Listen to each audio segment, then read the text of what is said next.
RJD Congress ने मिलकर मेरे यादव परिवारों को, मेरे कुर्मी परिवारों को, मेरे कुशवाहा परिवारों को, मेरे कलवार परिवारों को, मेरे तेली परिवारों को, मेरे सूरी परिवारों को, मेरे कानू परिवारों को, मेरे निषाद परिवारों को, मेरे पासवान परिवारों को, मेरे रविदास पसीवाहा परिवारों को, मेरे मुसहर परिवारों को, ऐसे हरेक का जो आरक्षण था ना, उस पर डाक काट डाल दिया है। नमस्कार, मैं सोनी शर्मा और आप देख रहे हैं द एचडी न्यूज। जैसा कि आप सभी जानते हैं कि चुनावी माहौल चल रहा है, जिसमें प्रधानमंत्री मोदी अपनी चुनावी यात्रा के लिए बिहार आए हैं, जिसमें उनके सुर बदले बदले से नजर आ रहे हैं। वो अपने भाषण में कई जातियों को संबोधित करते हुए नजर आ रहे हैं। तो चलिए इस पे बात करते हैं हमारे सीनियर प्रशांत जी से कि इस बार प्रधानमंत्री मोदी के सुर इतने बदले बदले से क्यों नजर आ रहे हैं। देखिए सोनी, इस बार का जो चुनावी माहौल है वो बहुत ही ज़्यादा इंटरेस्टिंग हो गया है। इंटरेस्टिंग इसलिए हो गया है कि मैं आपको बता दूं कि पहले समझिए, पिछला जब लोकसभा चुनाव हुआ था उस दरमियान बिहार में एनडीए को 40 में से 39 सीटें मिली थी, जिसके बाद से कॉन्फिडेंस काफ़ी हाई था।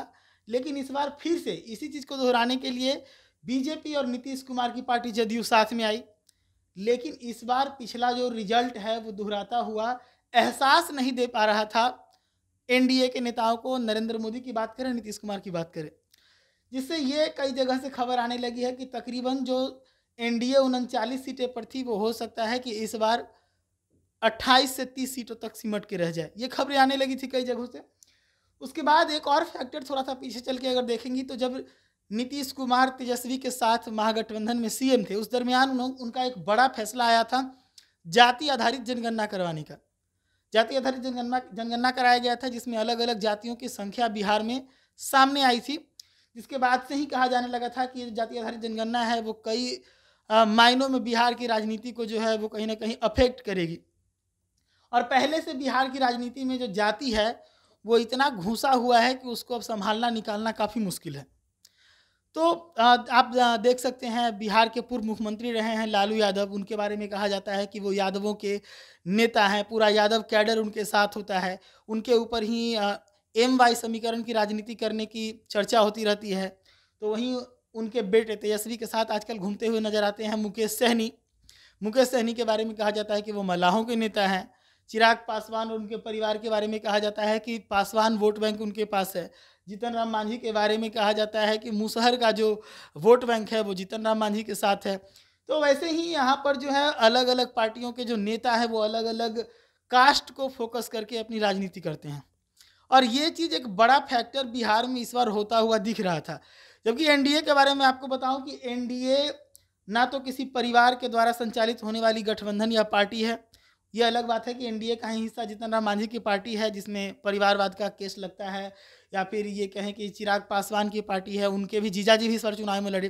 लेकिन फिर भी बीजेपी इस चीज़ को थोड़ा सा साफ करने में सफलता पाई है कि बीजेपी के ऊपर परिवारवाद का, जातिवाद का आरोप नहीं लगता था। लेकिन इस बार बीजेपी का जो विकास का जो मॉडल था, जिस विकास के मॉडल पे बीजेपी वोट मांगती थी, कहती थी कि परिवारवाद नहीं है मेरे साथ जातिवाद नहीं है, तो वो सब कुछ इस बार मात खाता हुआ दिख रहा था। क्योंकि जाति आधारित जनगणना जो है वो कहीं ना कहीं अलग अलग जाति के लोगों को गोलबंद किया अलग अलग स्तर पर।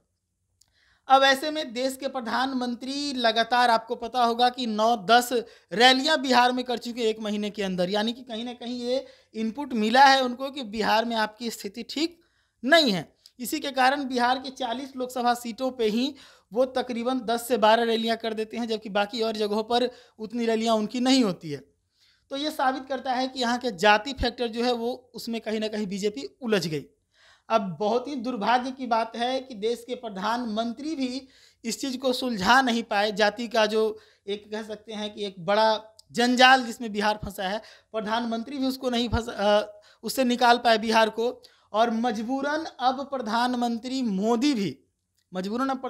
मोदी भी जाति सूचक शब्दों का इस्तेमाल कर रहे हैं। आपको बता दें कि आज पाटलिपुत्रा लोकसभा सीट पर अपने कैंडिडेट रामकृपाल यादव के लिए वोट मांगने के लिए पहुंचे थे देश के प्रधानमंत्री। और इस दरमियान जब वो मंच पे पहुंचे तो तकरीबन आधे घंटे का जो उनका भाषण था, उसमें आधे भाषण के बाद से लगातार जो है वो जातियों को संबोधित करते नजर आए, जिसमें वो यादव को संबोधित करते हैं, कुर्मी को संबोधित करते हैं, और भी कई जो जातियां हैं वो बिहार के अंदर आपको पता है सैकड़ों जातियां हैं, उन सभी जातियों को टारगेट करते हुए नजर आते हैं। कहीं ना कहीं ये साबित करने का प्रयास कर रहे हैं मोदी कि जो बीजेपी है वो सभी जातियों के लिए काम करती है। लेकिन सबसे बड़ा सवाल, ये देश के प्रधानमंत्री मोदी अगर बिहार पहुंचते हैं और जाति सूचक शब्दों का इस्तेमाल करते हैं अपनी वोट के लिए, तो एक कह सकते हैं एक बड़ा दुर्भाग्य है हम लोगों के लिए कि प्रधानमंत्री होने के बावजूद वो इतने लाचार हो गए बिहार की राजनीति से कि उनको भी जातिवाद में कूदना पड़ गया है। तो एक बड़ा सवाल है कि आखिर क्या बिहार,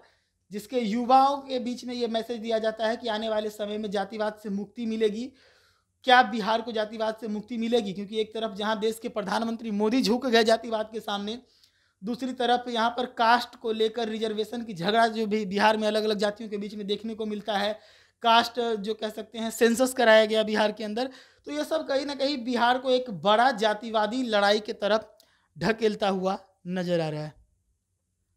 हाँ, तो जैसा आपने सुना सबने कि प्रशांत जी ने बताया कि जातिवाद को खत्म करने की जगह बाकी पार्टियों के साथ मिलकर अब बीजेपी भी वही काम कर रही है, वो भी जातिवाद बस फैलाना चाह रही है, उनके पास मुद्दों की कमी हो रही है। फिलहाल के लिए बस इतना ही। ऐसी ही तमाम खबरों के लिए बने रहिए द एचडी न्यूज़ के साथ। धन्यवाद।